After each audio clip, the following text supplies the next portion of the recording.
instead of reactive to what's going on.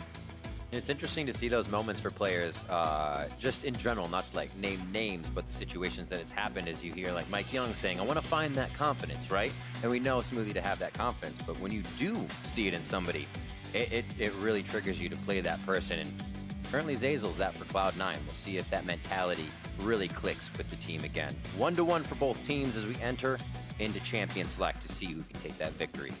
Yeah, and I've talked to some pros about Golden Glue in particular, and what I've heard is a big difference between him and Jensen is he always is telling the jungler what he needs constantly. So he's constantly updating, even just saying like, hey, I need you here, or pulling people to him. So you always know what to do, and as a jungler myself, that's always very appreciated when somebody says exactly what they need, and whether or not you can give it to them is also important. You don't have to bend over backwards to make it happen every time, but at least having the information flowing constantly is something that works out very well for most teams. And for Cloud9, it seems the communication is on point for them with this squad in particular. That's what they promote as well. We'll see if it's true. Braum locked in, not showing too much for Golden Guardians. They did hover the brand. We saw that for Deathly in week 1, so something they're used to. Yeah, Shen, they've run this twice already. It would be 3 games in a row of Shen for Licorice. And it also opens up possibility of if they ever want to run a funnel strategy with a Kaisa, which is still on the table here. And also Golden Guardians locking in Braum early means it could be for Matt, it could be for Mickey in the mid lane, or contracts even if they swap the roles about. But you always have to worry about, is somebody going to run a strategy like a Master Yi, a Kaisa, etc. Kind of think of all the small things that Braum early might deter you from saying, oh, they can block the Forge God, they can block this, big things in the top. We got to see the Shen though. So the Ornn may not be a problem after all. Ezreal's locked in for Keith. That was the other play for Deathly after Brand. So that'll be a nice takeaway on that for a play for him. And now maybe the Kaisa, that funneling may come into play on this side. And I think you pick it just because it's really good flex and then it throws the others off. True. It could be going mid. Have to funnel. Could be a jungler for them, or could even be in that bottom side. So this is really scary here because we saw Optic come in and say they had done their homework. Now Golden Guardians are saying they studied up to. All the walls. Yasuo gets locked in as well with that Kaisa, and a lot of power just in those last 2 picks for Golden Guardians. And where are these picks going to go? Is Deathly going to play the Kaisa? Is Mickey going to play the Yasuo? Or is it going to be Lorlo in the top lane, somebody who played a ton of Riven Fiora back in the day before he became a professional player? We'll see what happens because he has the mechanics, right? Yep. Well, that's the thing, right? We saw Mickey on Lulu twice after saying, hey, this guy's going to carry. He's been Scion, crazy stuff in Academy, and plays all these other things. And then he was on the 2 Lulu games. So maybe one of those carries is his, and we can actually see Mickey pop off. Swain locked in on the side of Cloud9. Still a bit of flexing could be had, but mostly looking like that's Golden Blues for now. Yeah. We'll see where that goes. And like you talked about for Mickey, the 2 Lulu games for him, want to see something for a little different. Looking at his career stats. What's he got up there? Don't see a single, I see one Yasuo game? 4 Yasuo games, 1 in 3 overall in his career on Yasuo. So don't know if it'll be going to him or if he's studied up more, but I expect the bans to be something like the Aatrox, the Dr. Mundo to come through as another ban. The jungle's hitting too here, maybe a Trundle, but yeah, the Dr. Mundo seems like definitely a good one to come through if they want to stop these long fights. Sejuani ban. So Sejuani still really good, really flexible now. Can be a mid lane funnel. Can actually play mid lane itself. The GP, interesting. Keith's got to hover the Ashe. He was known as an Ashe bot for a while. Played the brand earlier. I think he's playing the Ezreal. Okay. So Evelyn gets locked in. Forgot we were still looking for a jungler there, but yeah, since Garen locks in the jungler, try to keep it sneaky on Evelyn. But that's so interesting because Cloud9, they banned 2 junglers away, then they picked this one when if this they thought this was the highest priority jungler for them because they could have not banned Graves, you could have not banned Sejuani, and could have banned even like Evelyn Return or something, and then had it for yourself. Oh my word. It's like beef sandwich. Yeah, you got a slice of Kaisa, a slice of Yasuo, and a lot of health in the middle. Okay, so Braum mid with Kaisa in the jungle, Ornn top lane, and then you have Yasuo Alistar bottom lane. So you have a Yasuo Alistar combination for a headbutt pulverize into last breath. I like it. And then the Kaisa will synergize with with the Braum feeding him farm. But the question is, who is playing the champion? Is it Mickey? Is it Contracts? Who's going to be the one getting funneled the farm? Or even, hey, is it going to be Deftly playing the Kai'Sa in the mid lane? I always like to see clashing compositions, though, because you have basically some standard coming from Cloud9, and Golden Guardians has just gone with that face roll. So we're going to bring power to the table, and we're going to try to activate fights with our dive buddies as much as possible. We're kind of sorting things out now. It looks like they sort themselves to more so of a regular comp, but that Braum in there, it is interesting. It is locked in. It's going to stay. Kai'Sa takes that smite, and we are going to see a bit more going to her. It's role swap here. It'll be Deftly playing Kai'Sa in the mid lane / jungle with smite. So he's going to be funneled farm. Deftly, he played incredibly well last split, and I remember their times being like, Deftly is the person they need to have step up as a carry.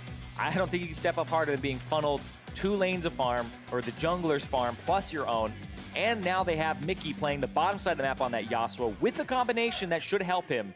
So Golden Guardians, they come off their Team Liquid win, feeling great. They come into this game with something that could work out for them, having that Kai'Sa, putting all their eggs in the Deftly basket, but having Mickey as a little bit of an insurance policy. To take down Cloud9 too, just after Liquid, would super boost the confidence of Golden Guardians here with a much different start already to the summer split than they had in the spring. We're about to be onto the rift for your last game here of day 1, week 2, Golden Guardians versus Cloud9.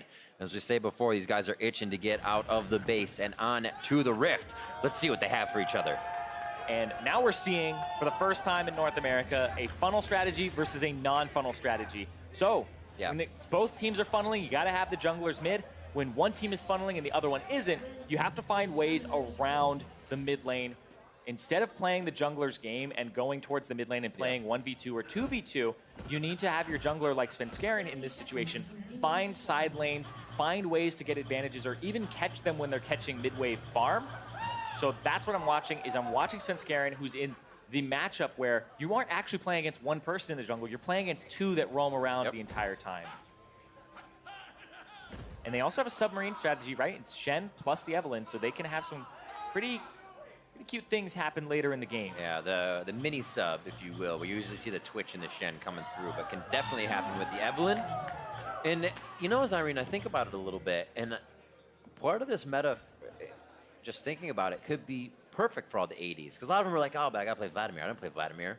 But really, they could just funnel strat the ADs. That's the exact environment they want to be in from day one. They want to be the focus. They want to be that. Yeah. But the situation changes where playing in a different lane is sometimes that much bigger, and sometimes we see the mid laners playing that AD, as we may have a fight to start things off. There's 4 people here for C9. They're being party in the jungle. They just got pinched to the top side as well. Cloud9, they're going to push them even more for no exit. So this is a very hard fight for Golden Guardians to even consider. They have to go face first, and they've got the damage onto Licorice. He says, there's my health, I'll back out. Now mitigating each other in and out, and making sure they can get themselves to a good spot. They say, we don't like the full fight, that now they've made it here with more crowd control. Golden Guardians repositions, but I don't think Red's going to get away that easy here. Yeah, the issue is that it was a 3v4 in favor of Cloud9.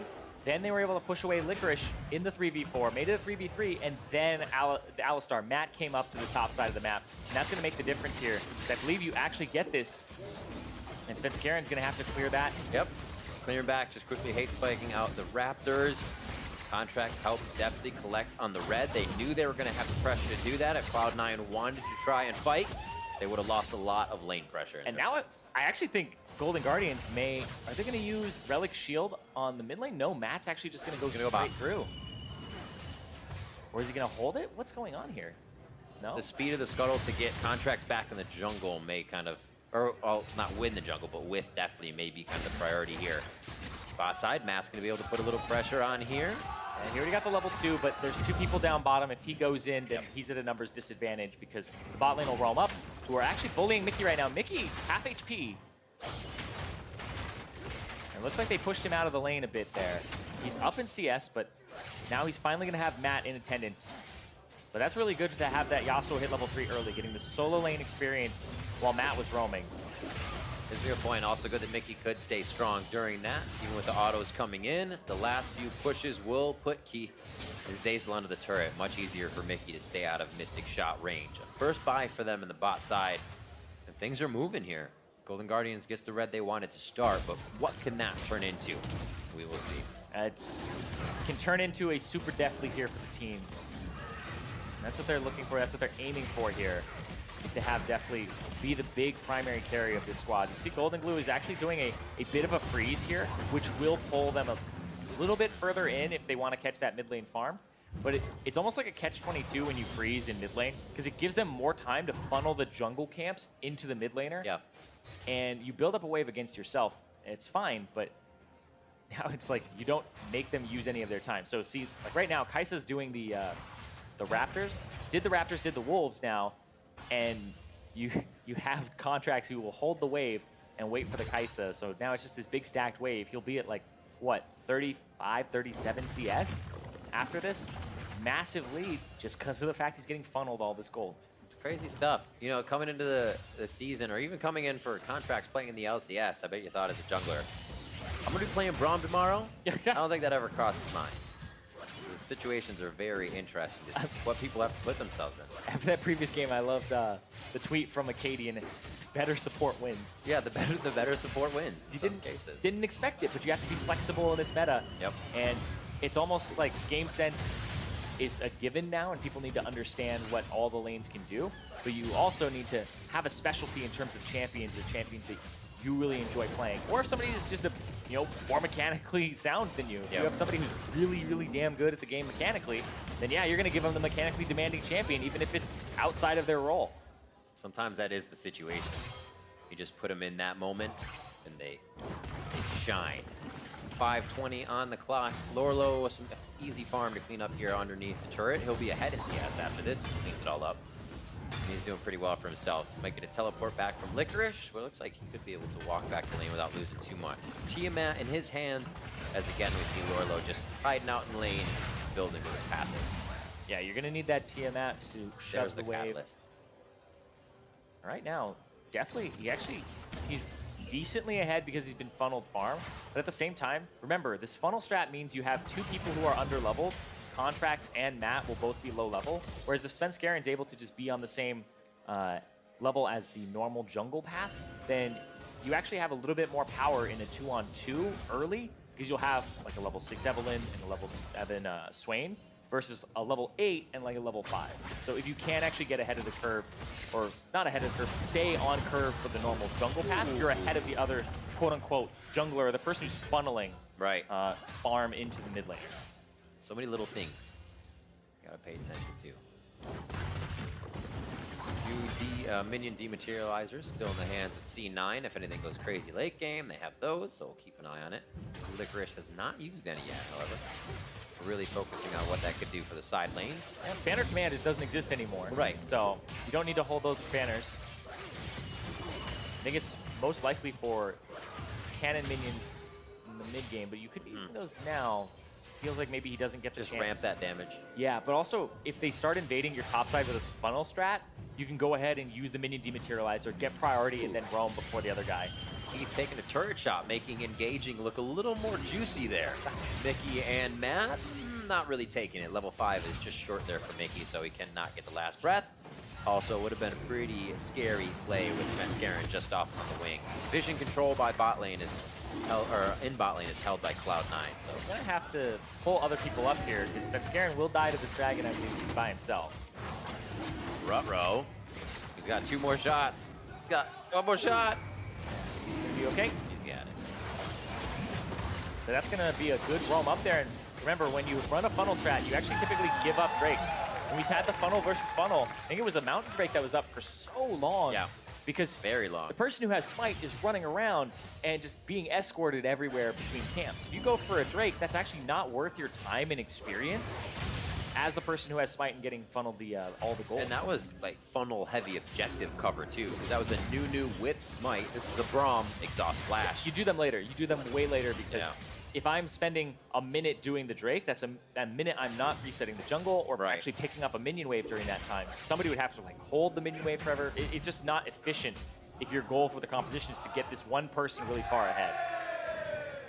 And that's why they're taking the scuttles too. good job here from Golden Guardians. You're gonna have to find time to back though, because Golden Glue has the TP, definitely doesn't. So Golden Glue's been able to shove the wave, get more items, and then more ability to shove the wave. But now, like I was saying before, this is where Svenskeren hits 6, and then it's a level 6 to Contracts won't have 6 yet. All right. So you have 2 ultimates coming from the jungle mid versus only 1 ultimate from the enemy jungle mid, and this gives you an opportunity to strike. Kind of how to use a jungler.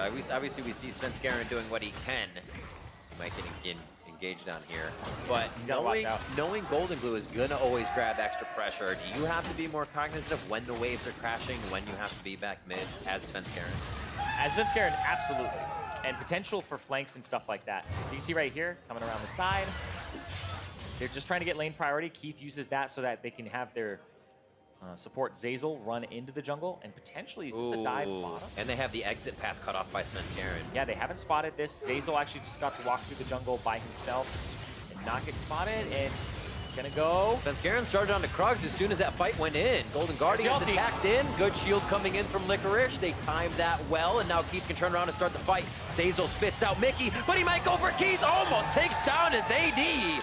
Ooh, shaking in his boots. C9 come up with first blood. Yeah, that was a great exhaust there from Zeyzal. Zeyzal with the big save. Same with Licorice. And it's going to abandon the top lane a bit, but that's still the first blood going over to Licorice in the top side. Crazy stuff. A nice activation, however, from C9 as they have been waiting patiently. A lot of movement from Golden Guardians, trying to find a few things. The early aggression to get definitely the red, and C9 has kind of just said, we'll absorb this, and then find our fight. Yeah, and I love this from Cloud9. Here's our first Acer Predator replay. Exactly. Scaring off on the side, but Keith gets knocked up here by Mickey. Mickey goes in, but that's immediately when Licorice uses the ulti. They use the exhaust to make sure that they can't blow up Keith before Licorice arrives. Woo! And then, yeah, almost blows him up there at the end. Thanks, friend. One last Steel Tempest, and that would have been Keith's life. But he gets the distance, has some nice items now as he's still stacking up the tier, so a good pickaxe damage to throw in there. Help him in lane as he's kind of just forced against that crit of Yasuo. Yeah. And one thing I really want to bring attention to here is funnel strats are not invincible. It actually takes a lot of coordination to beat them. And we're seeing Cloud9, whenever they understand at least what you need to do in a funnel strat, and that's how they play around it. When they saw that, hey, he was going to go to this side of the jungle, they went to the opposite side. When they saw that Deathly hadn't backed and they had item advantage because of their TP, they knew that's the time for them to strike because the Kai'Sa's sitting on thousands and thousands of gold. Because you're out on the field for a long time. Because you have to be in attendance for the waves, keep getting the jungle on and cycling it. But right now, Golden Glue is the same level as Deathly because Svenskeren has been able to counter jungle Raptors, counter jungle red buff, take away camps, and it's made a huge difference here where Golden Glue, he's actually the same level as Deathly, even though Deathly's getting funneled so much farm. And we saw that be much different in the previous game. The funnel farms were, I think he's actually ahead. Were 2 levels up. I actually think Golden Glue is ahead as a non-funneled carry. He's down 700 gold, but I think he's ahead in levels. He'll hit level 10 right there. Yeah, he's ahead. Pushing out Svenskeren and Licorice. They play it safe though, say one turret isn't worth the death of a few members that gives them even more on the map. We may see activation here. Pings go down in the mid lane that they are heading back for definitely contracts. So top slowly going down. Looks like they'll TP back and save it as that fizzles out. Yep, I believe that's Licorice's TP. Yep, has the Titanic Hydra now, so able to clear waves really easily. Yep. Works well too, because Stand United just about to come up, so no real pressure lost. He gets back to lane at 1-0 now, cleans that up. And now you get some time as the mid laner, as both Deathly and Contracts, to pick up some waves, funnel more farm, but the funneling right now, it's on par where you should be, but Golden Glue has actually done so well in this matchup. And Tim and Svenskeren really kind of take it to him. But they want Licorice, flashes away. Right as they're coming up, but there's no camps for them to counter jungle, right? And Svenskeren's going to the bottom side because they saw it. And now he's behind them. Oh, now this is a very big play. The turret that could have gone down on the top side against C9. They activate on the bot side. Heat gets downed though. Now they're looking to take a few more. Licorice does make it in with that Stand United. Svenskeren uses the ultimate to dodge backwards for Eve. Nicely placed. And they get themselves to safety. That low, almost being able to charge forward. Keith, the only one going down in that fight. Golden Guardians attack nicely, as you can hear Svenskeren still wanting a bit more. Charms up the Gromp. That gives definitely an idea of where he is. And now Svenskeren getting himself into a bit of trouble, but now into the turret for safety. Yeah, nope. Contracts is like, I gotta get back to mid. I gotta hold the wave for him. Sorry about the blast cone, but minion wave is dying to the turret. And that's the thing is, one way to counter funnel strats is wave clear mids that have early access to wave clear, because you make it so that minions die to the turret. So what I've heard is things like Aurelion Soul is really good against it, right? Because he can level 1 shove and force you to lose experience, or have this supportive person who's supposed to be escorting the jungler in the lane. Talia is also okay, would have been better before her changes. But also Swain, Ziggs is another one that jumps up, as people have early access to this wave clear. We'll see this one again. Yeah, because Svenskaren's coming in on the side. Great knock up there to set it up. They kill Keith, knowing he has no flash or way to avoid it once he's been knocked up. And then almost finishes off Mickey there.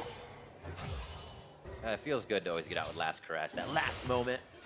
Any champions that have that outplay ability. Always nice to be able to get that off. Coming up on 15 minutes. A few of those ults are now down, but it still looks like the pressure on the bottom is relentless. Ooh. Little game of cat and mouse here in the bot side of the jungle. What it looks like Svenskeren will be able to make it out nice and easy. There's just too much vision for Golden Guardians down there now, so it looks like they leave Keith and Zazel to do their own.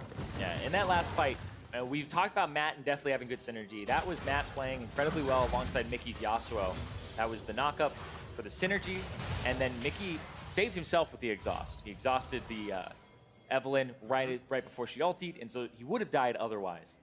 Those are some of my favorite situations, because you just saw Mickey and Matt make an instant decision knowing that they were getting engaged on. It says, well, we're getting engaged on. Let's be the first one to fight Keith. Came up a little bit a little bit better for what could have been worse. Just about 1,000 gold lead for C9. Yeah. Still playing slow. They can do this throughout the whole game. It feels like they absorb things. They get a dragon. They want definitely a turret when they can, or a possible kill falling into their hands due to an error here. Golden Glue not getting enough damage down. Got the root. Oh my God! What the hell? Golden Glue destroys Deathly. I figured he was just standing there taunting him. He was like, no, bro, you're gonna die. You might want to walk away. Here, I'll do it for you. Holy crap, 16 minutes on the clock, and it definitely is gone. I'm at a loss for words. He actually just destroyed him. He's getting funneled gold, but Gold was like, I can do you one better. I funneled this damage. Nice play. Stand United flash in to get that taunt even closer from Licorice. Matt throws down the ultimate, so he will not go down.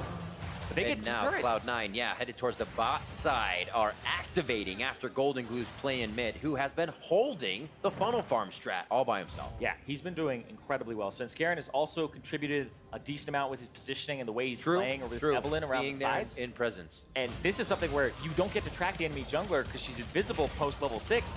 And Deathly's behind in levels. He's behind at least a full level. There's turrets going down everywhere. They put the eggs in the Deathly basket, but those eggs are cracked. They are running everywhere right now. Seriously, because like Mickey you can still save them, scramble them up. It's all right. You can still save them. And it gives you cracked eggs. You got to scramble them, I guess, but it's going to take a lot to scramble them because C9, 2 Infernal Drakes. They've been playing standard here, but they're playing around the funnel strat beautifully. They shut it down with the position of Evelyn and Golden Glue's play, and then when they get the kill on Deathly, they put him so far behind that he's not going to turn on until later, and they really do need to keep this up. But if C9 have that proactive shot calling that they were saying Zazel has brought to the table, that's going to help them push this game forward and not allow it to get to the point where Deathly not even just gets ahead again, but even catches up to Golden Glue, who just destroyed him. I feel like Deathly was also caught off guard by that. Not so much Contracts, because Contracts was just out of range. He's like, I don't want any of that. You should back up too. And I think Deathly was completely just taken by surprise. Interesting to see though, because we talked about how much should be known in these varying metas. What's happening here? What's happening there? Yeah. What's he at? Let's see here. Keep an eye on it. It definitely took Deathly by surprise. That was obliteration. Hit him with the E. Got him with the almost point-blank Q, and then just let the R2 go off there. Let it rip. Crazy stuff. 1-0 and 0 at 197. Just 30 CS behind even the funnel strat. Oh, Hex Flash? Walking in, yeah, Hex Flash indeed. He kind of walked up to him, but he still initiates it. Zazel's gonna force his flash over the wall. And now it's all on to Keith. He cannot catch a break. He spawns and goes down. His Golden Guardians have his number. Now Zazel has to use the gray health. Concussive blows, locks down that Winter's Bite, and he falls as well. Just about 30 seconds on the clock is going to be enough now for these turrets to get worked pretty well. And Golden Glue played his heart out previously, but Keith and Zazel right there, caught out of position. A lot of that is Matt setting up the Hex Flash and the Pulverize into the headbutt backwards, so he didn't have to use his headbutt to close the distance. Almost again there. He tried to use another Hex Flash out of the Raptor Brush to stop the rotation in from Licorice. Instant initiations over and over again. This gets him back in the game. Golden Guardians will get this turret. They keep Shelly's health, potentially to push for another turret if they actually... Stop her. She's like, get out of my way. All right. Ah! That's nice. Good setup. Prep for the second tier turret as Golden Guardians take a breather.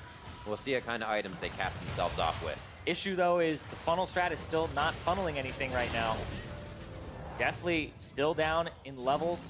Got himself the Nashor's Tooth, so he's getting some gold. But you see, it's only Golden Glue being, with that kill, 700 gold down, 800 gold down, but he's actually up in levels, which is incredible considering the fact it's supposed to be all of this gold and experience going the way. The way the game plays out now is when you get stronger, it takes a little bit to take one turret, right? And then a second, they get Shelly for the middle. But at the time, once they get another few minutes and C9 wins that next one, if they do, then it's down mid, then it's down a full lane, which absolutely explodes the game. So like you're saying, while GG doing well, there's still a lot of ground to be made here because that one fight for C9 could flip everything. They'll take the Drake here. Ocean to top themselves off with sustain throughout these fights.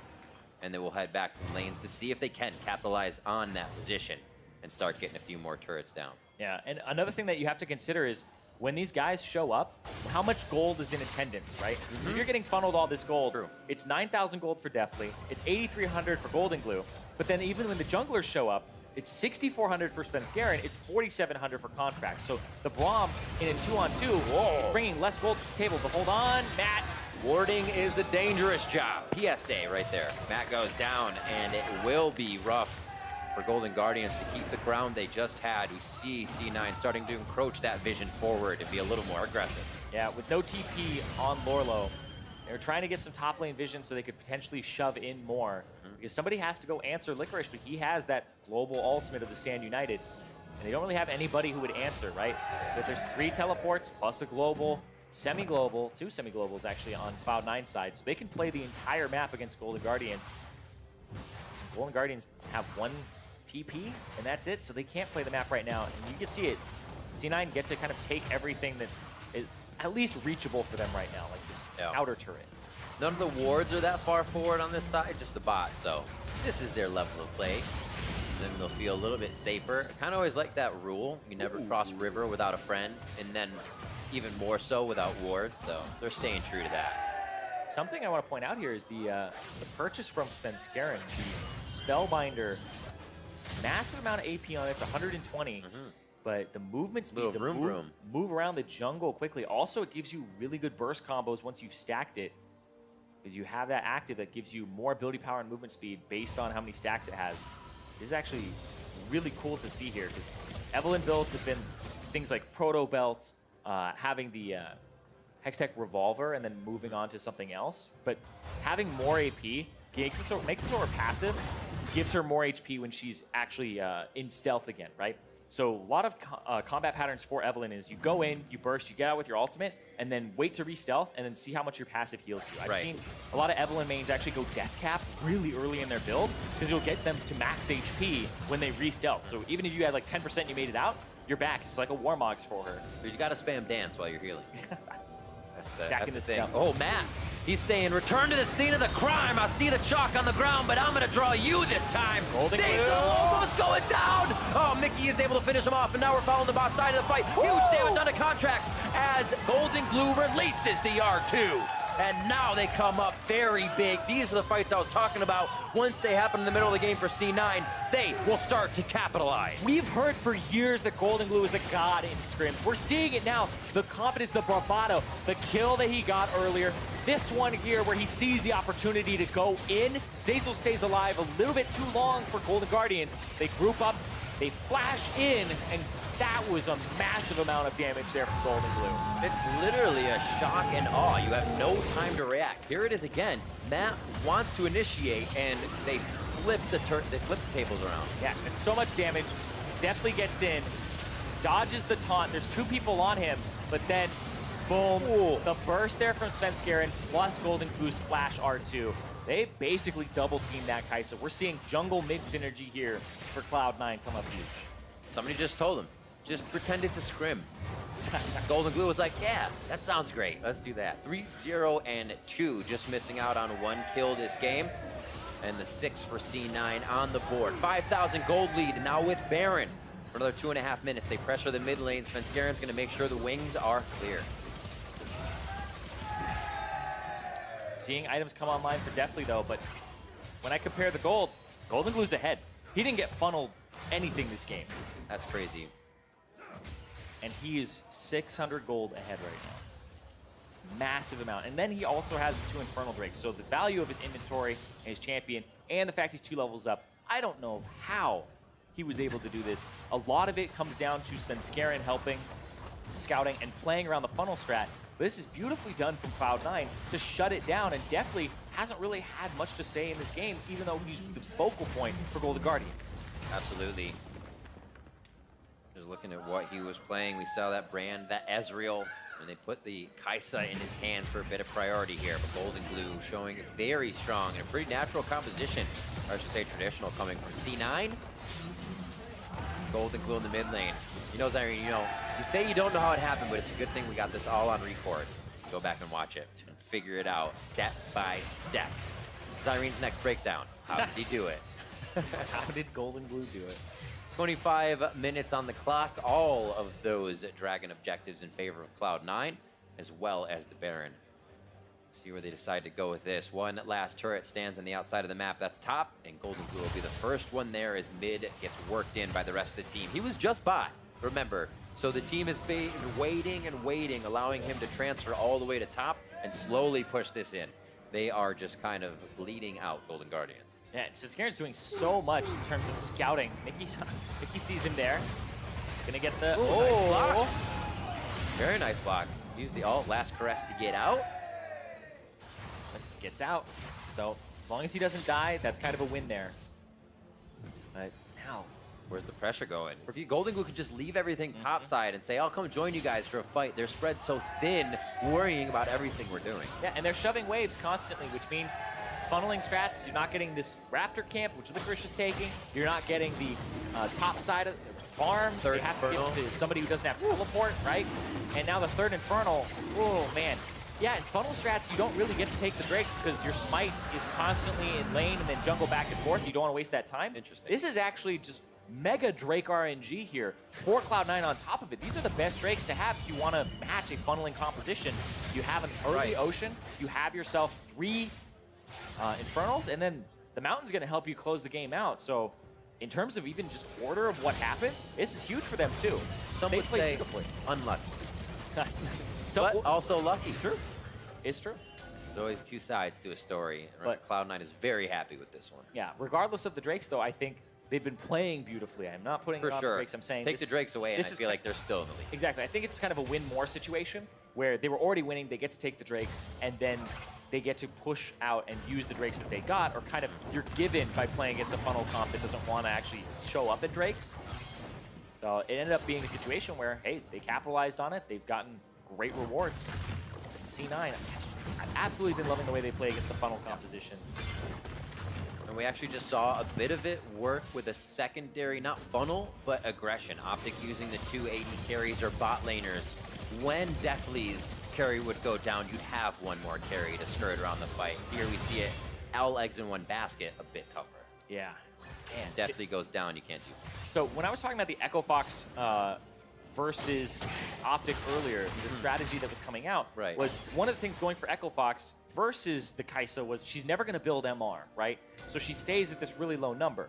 Definitely currently has 37 magic resistance. But then you look over at Golden Glue, he's got the penetration boots, he's got the Morellonomicon. He treats Deathly as if Deathly has 4 magic resistance. So if he's able to actually land his combo, this guy doesn't build HP. He's not building anything that's going to have magic resistance on it. And so you can actually just completely decimate with a good combo that lands onto this Kai'Sa and just blow Deathly up and blow up the strategy. We've seen that once already, with Deathly being very unaware it was coming. That's how how quick it happened. And just 1.5 minutes up for Baron. A little bit more pressure for Golden Guardians to try something, but also C9 to just say, hey, you're either going to come fight us, or we're basically going to run it down one of your lanes with this pressure. Keith looks like he's going to clean up a little on the bot side here, get himself some blue buff to spit out those Mystic shots throughout the fight. Yeah, stack up that tier, the second tier as well. Oh yeah. Got some Trinity Force, Blade of the Rune King, he's ready to go. On the other side though, like, man, Golden Glue's still 2 levels up over Deathly. And then that's the thing is that's insane to think of, but like, in a funneling strat. He's 2 levels up, and then his jungler's 3 levels up over the counterpart in Contracts. So once the jungler starts getting ahead too, you just end up with this thing where if you combine levels, you combine gold totals, you're going to lose every 2-on-2 because Golden Glue, Svenskeren, stronger than Contracts plus Deathly from a gold experience perspective as well. So the funnel strat, I think, is just now it's not really that much of a funnel strat. She's just got some gold. You're just looking at 2 supports and a marksman, plus you have a little bit of a extra damage dealer in Mickey on the bruiser. So it's not something where you have this super Kai'Sa, I'd say. Do you ever divert, though? Do you have that option at this point? Do you say, that camp's Deathly's, that camp's Deathly's, maybe this one's Mickey's, that camp's Deathly's? But that stuff happens all the time anyway. Like, as a jungler, I know when you get to the mid-game, it's like, this isn't even my red buffs anymore. Mine. My blue buffs is my mid laners, my red buffs is my marksman guys. It's like, I don't get anything. I'll like take a camp if it's up. My top laner's taking camps. Their top laner, if he's pushing it, he's taking my camps. So you kind of get the table scraps. So yeah, your laners will typically get camps anyway during the mid-game. So the assignment already kind of happens like that, and that's why I'm saying like Deathly is going to get funneled some stuff still, but I don't think it's that large of a degree now because C9 will take camps. You're not going to have this massive Kai'Sa. Like I said, there's no super Kai'Sa. It's not super Deathly right now. It's mediocre Kai'Sa right now. This is normal Kai'Sa. It's unfortunate. It's not what you want. Let's see if you can get the gears oiled up. Start spitting out the void damage. You can see the Knight's Vows being finished up. Zazel actually just relinked or used his recently to put onto Keith, as we would expect. You see their matchup there in the middle combination. Matt and Contracts staying together, as well as the Bash duo here. If anybody steps up, they might be able to get an initiation. Anything they're looking if somebody steps out of line. Nope, there's still a way that Golden Guardians can win this. Absolutely. Very close to having 2 bruiser items completed on Mickey. It looks like Frozen Mallet next, so he's not going for a massive crit build with an Infinity Edge. I think a lot of Yasuos are going away from that. And there's QSS for Deathly. Crowd's behind him. Mountain Drake on a minute. Another Drake as well. I think that'll just be C9. Yeah, if they can protect Deathly for long enough in a fight, and if Matt and Mickey can get a great headbutt pulverize in the last breath combination, they stand a very good chance of winning that fight. But also Svenskeren's approach matters a lot here. Svenskeren's waiting. He's like, I want to charm you, but then you're alerted, so I don't want to do anything right now. Yeah, also his positioning matters for Licorice's entrance fight. Yes, it looks like he might even just flash over the fight for that. Contract's getting hit. Once that shield goes down, there's a flash over the wall, the right on the Deathly, and here comes Licorice. Gets himself into the fight, and they're to the back. Last breath onto Mickey as the fight happens between him and Deathly. Keith fighting onto Mickey, as Deathly makes it safely to himself. Licorice actually not coming fully into the fight as he got stopped on towards the bot side, so that changed up a lot. Mickey lives with the Wanderer's shield at the last moment. Huge plays coming in, and the rest of the team of GGs makes their way out with a kill on Svenskeren. Man. Woo. Golden Guardians, they end up winning that fight. They absorb it. One that ended up starting off great for them. Svenskeren didn't get the charm off. He wasn't able to break the charm. That was huge because the charm is going to do a burst of damage, lower the MR even more. So he's doing basically true damage to him. He's able to survive. Looks like Golden Guardians wants to take this time to get wards out, but if they hit Baron, Lorlo's taking more than he wants. So Everybody back to base. Matt will be out here on his own lonesome, trying to get the wards in. We've seen trouble. It looks like they're going to go ahead and clear the wards he places immediately. So that's actually pretty rough for Golden Guardians. Matt comes out at kind of a decent time to place some wards after healing. Those wards are going to be very quickly cleared. So it could just be the fight over this vision is what C9 gets next. The Baron's going to happen, so the vision fight isn't going to be a thing. Matt's going to do everything he can here. And remember, the person who has to smite it is definitely, he'd have to get real far in there. Great damage. Hever going onto the team. Baron goes down. They lose Svenskeren, and they may lose a few more members. Licorice has to force the flash. Killer Instinct from Deathly. A great hit. Winter's Bite, concussive blows, and they secure one more kill onto Licorice. It's a 2 for Baron, and I take that trade pretty much any day as Cloud9 because Baron is incredibly strong, but I think they're going to have to give up the Mountain Drake on top of it. So this will be a good Drake for Golden Guardians to get back, and especially since it means they aren't going to be giving up even more Drakes for Cloud9, because potentially might be looking at Elder Dragon soon. Oh yeah, that'll be very big for C9. 4 stack Drakes. Golden Guardians will have this one mountain in their favor. However, it helps. That's the one they need to drop the turrets if they are able to approach. A little bit of resource stealing before they go home, and they have time to do so. Yep. And so doing a Baron against the funnel strat is great, because it means definitely if you even wanted to get this Baron, you'd have to go to the back line. And Mickey, yeah, great job to get the last breath off of the knock up there from the Ornn ultimate, and then definitely saw an opportunity to go in, and that was off of Contrax's ultimate too. Got the knock up to keep Licorice there, so if he had been able to keep moving, then I think the team may have wanted to turn around on him afterwards. Yeah. Quicksilver Sashes. Ooh, Mercurial Scimitar. There it is. Definitely just upgrades. So he gets a little bit more damage with his escape. Yeah, and this gives you all of the upgrades, including the Q. Normally you don't get the Q upgrade with the build that includes Sonya's instead of the Mercurial Scimitar. But this gives you all of them. So you'll also have the 10 Ecathian Rain Rockets. Oh, Svenskeren. We're going to play the submarine game again. Ooh. Matt not liking that HP. A fight started now with just about 10%. Svenskeren goes down immediately. Keith over the wall with an arcane shift. Killer Instinct coming in from Deathly, and he instantly gets the Ecathian Rain and rains on the parade of Keith. His flash goes down in that instance as well. The Golden Guardians are starting to make ground on what was a Baroned up Cloud9. Yeah, and the thing is, you're going to win team fights a lot of the time here as the Golden Guardian squad. Like I said, the way they get back into this game is Deathly has to be able to be untouched, deals a lot of damage if he's left alone, and then Matt getting a synergistic knockup with Mickey. You really want a team fight as the GGS squad, have everybody together as 5. C9, they're supposed to be playing the map. Yeah. Evelyn is such a great shadower of split pushes. You have 3 TPs. You have 2 global ultimates. Here again. So Terran comes in from the side with the Shen ultimate. They knock him up, burst him down so quickly. And then they're able to go after Keith.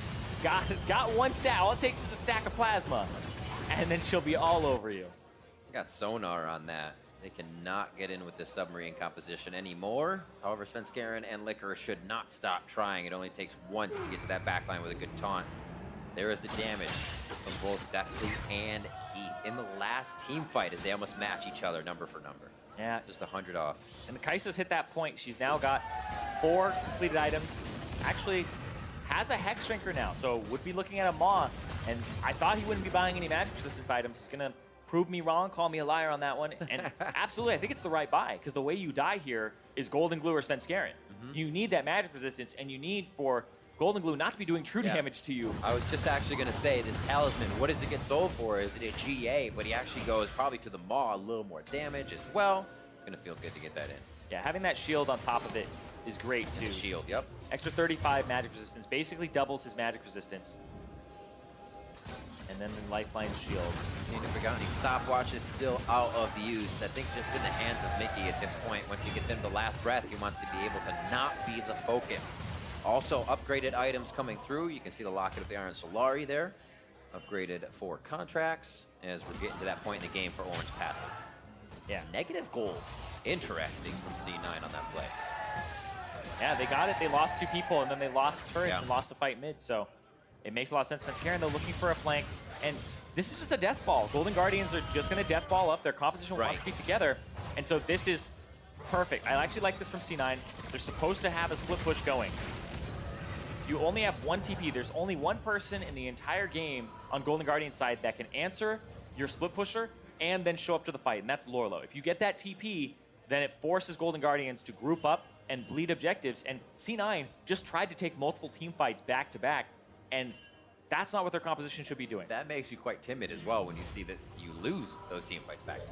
They should be using their globals to pull apart Golden Guardians and then quickly group up for something if they want to. It's like a convergence, right? If I'm shoving a wave top lane, you have to come answer it. That gives me 10 seconds to go roam. Right. Those are the opportunities they should be looking for, is the fast collapses. And when they can catch you with your pants down as Golden Guardian. Well, look at the ward that actually could be utilized in an escape fight for Cloud9 if they head towards the top. Golden Guardians is all over that vision already, but that's a it has to happen kind of situation. It's a what if, and those aren't the ones you play around. It's the what can happen right now. Another one, submarine. There it is. Garen, yep, they get the submarine. Remember, they see this play over and over, so they try to stop it each time. Matt almost going down to the back immediately as he tries to crowd control Golden Glue, keeping him out of the fight. Forge God goes on to Golden Glue again. That's the focus, and it seems to be the right one. That's going to be Zazel going down now, and Golden Guardians have the right idea in mind. That was so well played. Deftly, instantly QSS says, nope, I'm not going to get charmed.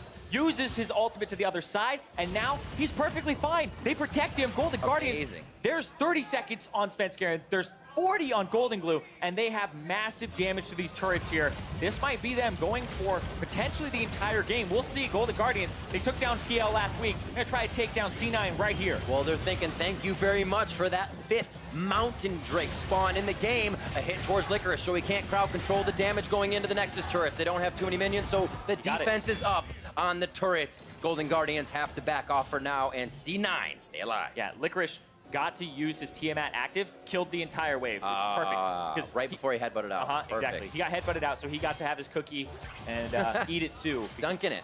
Went over there, said, all right, I want to clear this wave. Doesn't get caught or killed for it, and he gets to clear it and not die. So Licorice saved the game right there. Absolutely crazy to see such a change for the Golden Guardians coming into the summer split. Relentless in their pressure, and a team that is never giving up in these situations where they're behind. 12-6 now as they have brought the gold almost even. Wait. Okay, I was like, Golden Glue just went into the Dragon Pit, and then Matt canceled his, Okay, they're going to try to go for the Baron again because they know Deftly went back, and he's the Smite, right? It's not... There isn't this jungler running around. You have this marksman with Smite, and that's going to be Baron for Cloud9. So uncontested on that, just due to the map movement. It's not the first time Golden Guardians had to fend off a Baron. Golden Glue already heads towards the other side of the map to push the lane out. This time, Deftly ends up getting the charm off, gets the other side of the wind wall, perfect knock-up to follow, and that's all Spence Garen got to do in that fight. He didn't get the flash, he didn't get the ulti, and then there's this kind of buying time with your tanks on the right side of the fight, because they had both their damage dealers of Mickey and Deftly on the left side dealing with the dive. There's again, just short of each other on damage, but very close, and you can't deny that these two need to stay alive in the fights. Golden Guardian setting up for the bushwhack on the bottom side. They're gonna leave Lorlo just kind of out in the open, maybe? Nah, he will join. No scryers out to be used, or I should say alteration orb. Caught him though with the W there from Just Swain. takes a bit. Forget about Vision of Empire, and nobody can move out in time. And here it is, once again, making sure Lorlo doesn't have TP. So this is the perfect time for C9, where they have a way to force a 5v4, where Lorlo, there's nobody who can join him. I've talked about the globals like 4 times already. They have to kind of say it again. They have to shove, wait out the Elder Dragon. They'll still have their Baron up, but this means if they catch anybody, there's no way that Lorlo would be able to contribute unless he had already rotated earlier. It was interesting that this Baron's kind of used to just take it off the map. It's like, that's cool. We just don't want to have to fight over something. Breathing room for everybody at this point in the game. It was kind of a trade of objectives where Golden Guardian said, we really don't want you to have a 4-stacked Elder Dragon, so we'll take the Dragon instead of the Baron. And C9's like, I guess we take the Baron then. Also feels good to have super minions crashing down the mid lane. Helps out. With Baron being pushed other ways, we see Golden Glue backing. They don't get much more. Everybody's on elixirs at this point to have the money to start chugging them down. Yeah, it's pretty much just, in terms of carries, Keith plus Mickey still have 1 item to go, but they have the stopwatch, which will become a Guardian Angel later.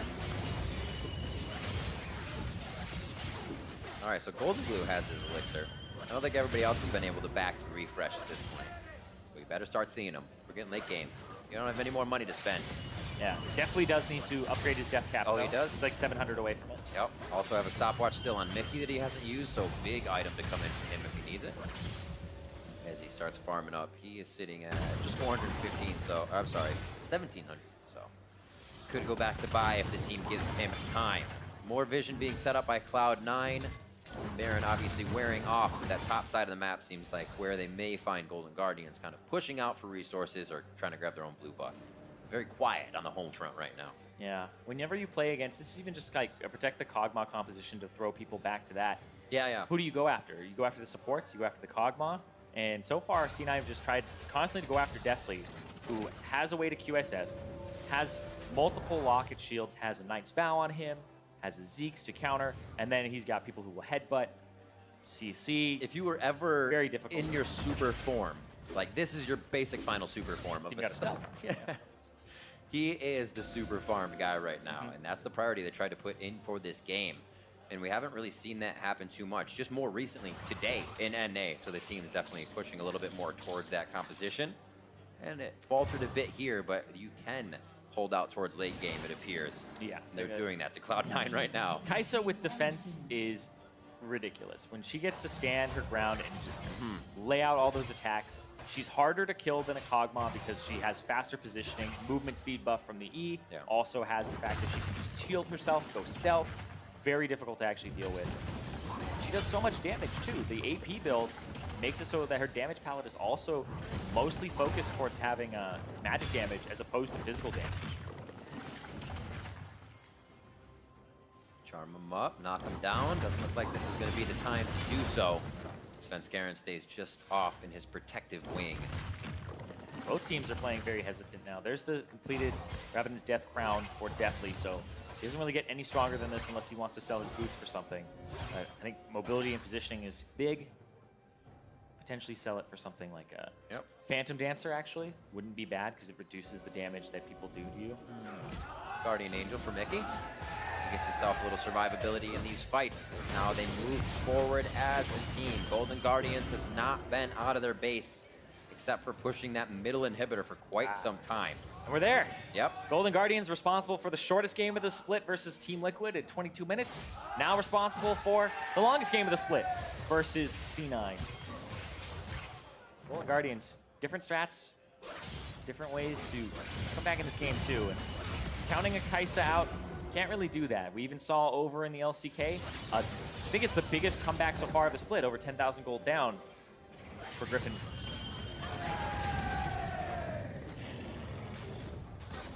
Quick clear of wards, a slow push by Lorlo, and possible finishing touches as Golden Guardians hopes to lock something down here in this last engage. C9's more than ready for it. Yeah, this fight's gonna matter. This is the one that These are my favorite fights. Decide the entire game. The summoner's up, the abilities are there, ultimates are ready. This is down to basically your mechanics right now with the power you have on your champion. But both of them are waiting very much so for these objectives to come up. Because if you win a fight, almost too patient. Yeah, but they want to go back. they want to go. So Golden Guardians want to go mid, get this down, and then go to whichever objective they think is more valuable. But also the Baron is up 30 seconds before the Elder Dragon is. So going to the Baron I think is the right call. Golden Guardians shove mid, go to the side, try to get vision control of this area, set a trap and potentially fight, but ooh. Submarine got him. Has been stopped as of right now. They docked that composition. He's back to fully. Svenskeren still looking off on the side. He's saying he goes back into that invisibility, gets health up. Yep, the passive, since he has Death Cap and the Spellbinder, he has so much AP on him that I think he actually does go above his maximum HP with the passive with the Demon Shade.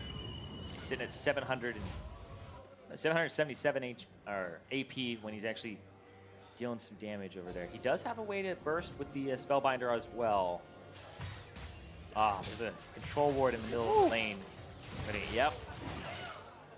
Very interesting. So you can see C9 gaining all that gold 30 minutes, and it crests up 40 minutes. Golden Guardians taking an even bigger chunk out of it. And then just about evening out the gold here at 47 minutes on the clock.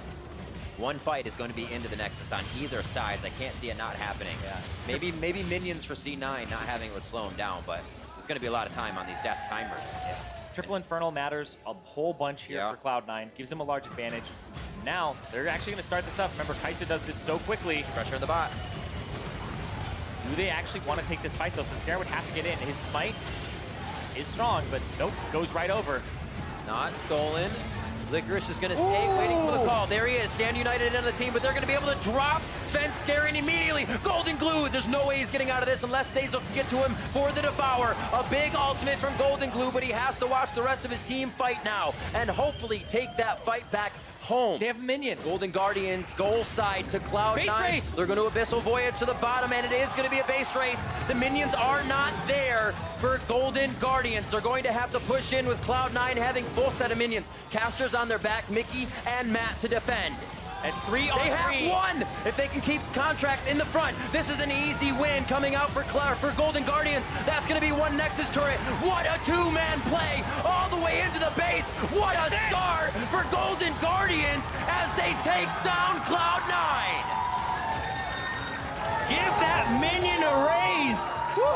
Oh my God, they protected it. I saw it walk up from the middle lane. I didn't see it at first. He was blocking it on Brom. Well, as soon as they made that call to just split off, I was like, they got a minion. A minion is the key word. The single one with the Baron buff. That's all they had to do was stand in front of it. And Golden Guardians, they were down 7,000 gold.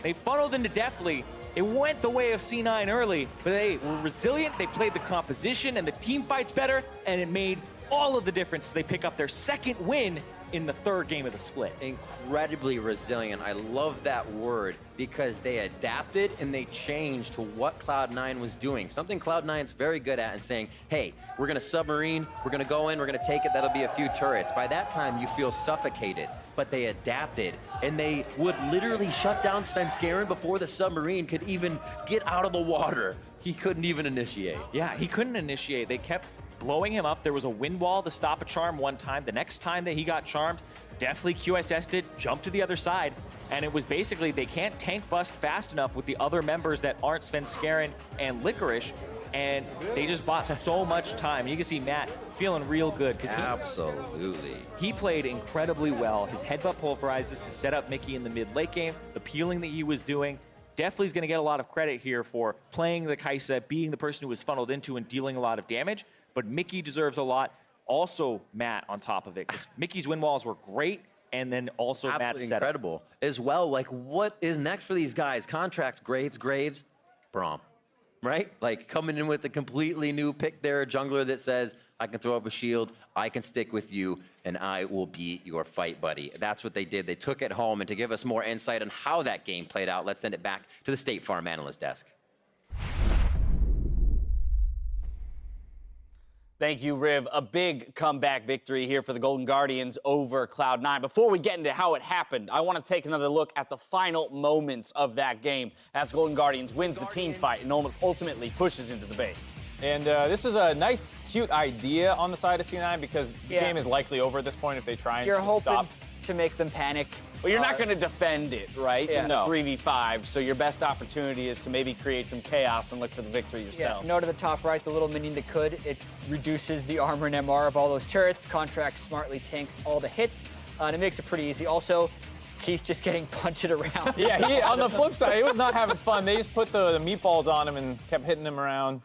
They tried to kite out a Yasuo, but yeah, they did the right thing. Recall 3, that's all you need to defend and make sure it's a guaranteed victory. All right, but now I want to figure out how the game even got to that point because we saw the gold graph flown up at about that 40-minute mark, and C9 was largely in control of that game, you know, from start to finish. And so where was the breakdown for the squad on the side of Cloud9, and where did Golden Guardians, you know, make the right moves in order to come away with the victory? Yeah, I actually like Golden Guardians comp a lot at first, and then I saw like not quite working out, and I was like, oh yeah, maybe this was too cheesy for them. But then once it got to the late game, it looked very good, and they easily could have had a smoother early game. I love Mickey on more exciting things than a Lulu. I don't want to see him on Lulu ever again. Yasuo in the bot lane, great. Definitely not playing Vlad. He's playing a marksman, but it's in the jungle. I thought all this made a lot of sense for this team, and then the early game was just the only struggle. Yeah, I completely agree. I do think, though, that C9 was pretty well prepared for dealing with it. Golden Glue used that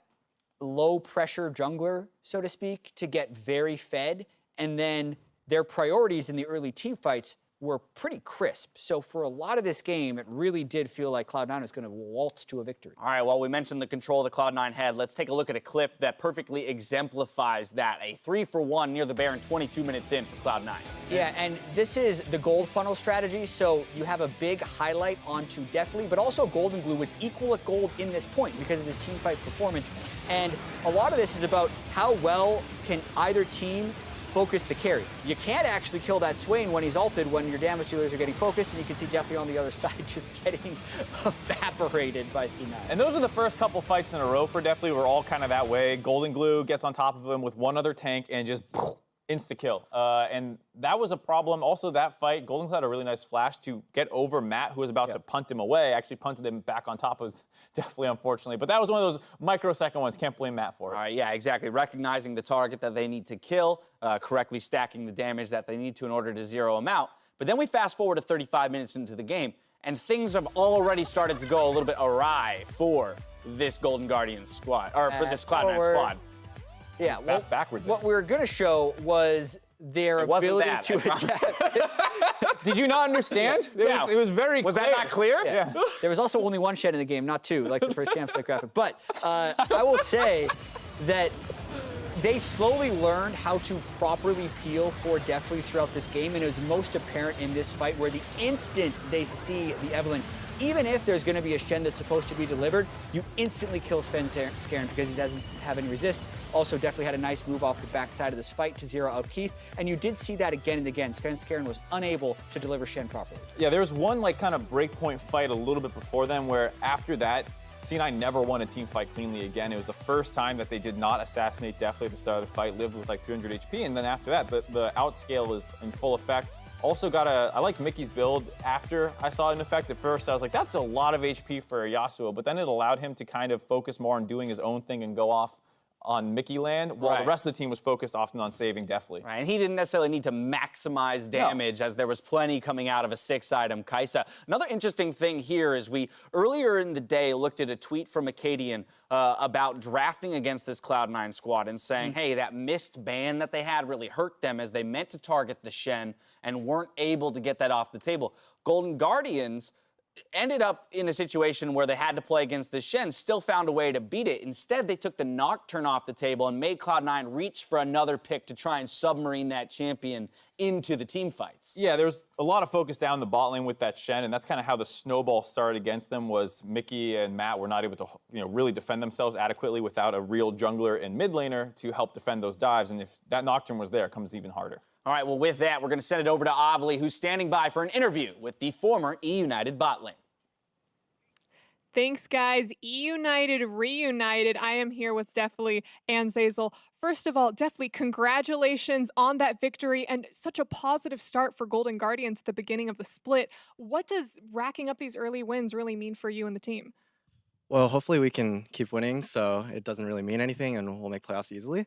But coming into the split, we worked really hard. We came in early, and we all put in a lot of effort into preparation. And more importantly, with that win, what's it like taking down a former teammate? Well, last split, we lost 0-2 to Cloud9, and back then it was just Licorice on the team. But even then, it still felt really bad, and it felt really bad for Juan too, or Contracts, since that's his former team. But it feels really good this time around that we're able to take him down at least once. And Zeyzal, what was it like taking on a former teammate? It was exciting at first. I knew there was going to be an interview if we won, so I was looking forward to that a bit, but sad to say I'm on the losing side of that one. Now, clear something up for me. I want to know, how close are you guys? Well, before we came in here, Zeyzal, you said that you guys had sleeping arrangements together, or what's the story behind this? So definitely went to Korea with 3 Cloud9 members to boot camp with us, and our sleeping arrangement was with each other, actually. Not that close, though. Not with. Not that close. But I mean, I want to ask you guys, what was it like watching each other grow after you guys split apart from E-United? Definitely start with you. It was definitely a bit bittersweet. I really liked playing with Zeyzal. He was always like my leash. I never really spoke, and he just guided me around everywhere. But I think now I'm growing into more of a complete player and able to think on my own.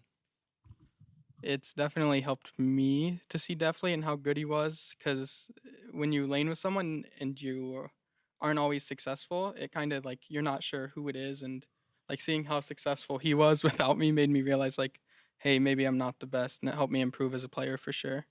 Well, that being said, do you have any advice now that you've played both with and against Deftly for him?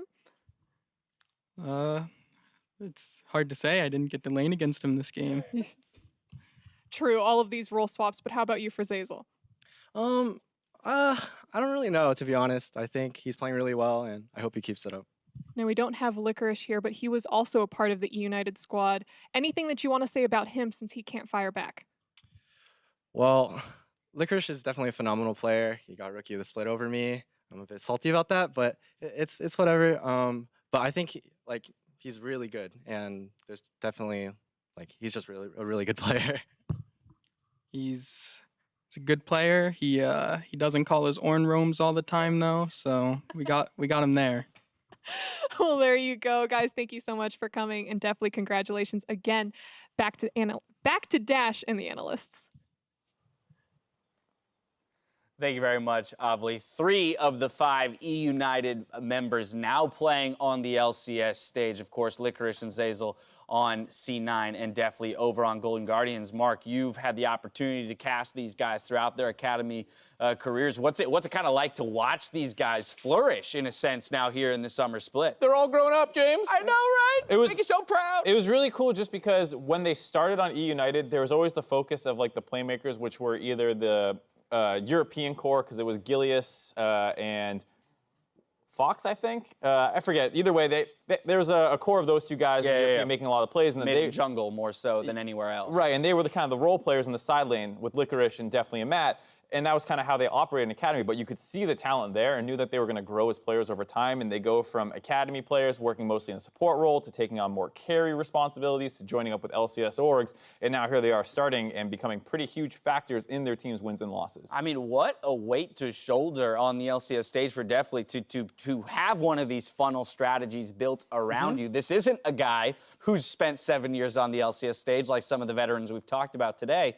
He's very much a youngin', but he's filling the role quite well. Yeah, I mean, the fact that they could start 2-1 after losing the first game against Optic, where we're thinking, oh man, oh no, this is their chance to pick up a win, and they didn't do it, and then they win the next 2. So good to see them bounce back, and we'll see if they can continue that growth. Well, with our day of games in the books, no team remains undefeated with a clear divide in the standings. We have 6 teams who share first at 2-1, followed by 100 Thieves, Cloud9, and Counterlogic Gaming, who are tied for 7th at 1-2, leaving FlyQuest in 10th at 0-3. If we look back on the predictions, though, from earlier in the day, you guys had to call out your 60% prediction rate up to this point. Yep. You dropped to 40% on the day, and the fans with the Golden Guardians pick at the end of it all outdo the both of you. That is a disappointing graphic. I would love if that graphic got off. There's a whole lot of gray on that graphic, my friends. Yeah, thanks, all right. man. Well, you'll have an opportunity to do better tomorrow. Let's take a look at which teams can further break up the standings tomorrow with our schedule, presented by Jersey Mike Subs. FlyQuest hopes to pick up a win against Optic Gaming in the first game of the day, followed by Cloud9 versus 100 Thieves. Plus 2 more games before we wrap up the day, with Echo Fox facing off against the Golden Guardians. Anything in particular here stand out for you? That's a doozy. Which one's a doozy? So when you're thinking of how do I improve upon today's predictions, there's not many clear-cut. You know what you do? You call Golden Guardians over Echo Fox tomorrow. Do you? It's just it's a thought. Do you? Luckily, I don't have to make predictions. So I will say, the producer told me that the coin was exactly the same as Mark and I today. Are you serious? Yes. So get me back doing the chance. So you really went 0-5 with the coin, didn't you? You did. The coin. Yeah, 0-5 maybe the coin. let's stop doing the coin. It's tough, man. Let's move on to something. Literally, all of those matchups looked like it could go either way. We saw Echo Fox with what looked to be a somewhat disappointing loss today when they were looking super amazing. No undefeated teams after 3 games. That's insane. Of the 18, we might have some parity. Continued. We continued. Because last split, we had the 6 teams that were all within 1 game of each other. To make the making playoffs. a run at the end, and then those 3 teams kind of down in the dumps. But we got Optic at 2-1. Golden Guardians at 2-1. FlyQuest, I think I can predict that one. Okay. I'm thinking that's the one that I'll. A little bit of layup. I'm hoping that. So 1 of 4. You're guaranteeing me 1 of 4 tomorrow. I like it. Well, If you need more league action before we return tomorrow, stay tuned for the EU LCS rebroadcast going live as soon as we say our farewells. Speaking of which, for myself, the casters, and the entire live broadcast crew, thank you for watching, and we'll see you tomorrow for more of the NALCS. Good night.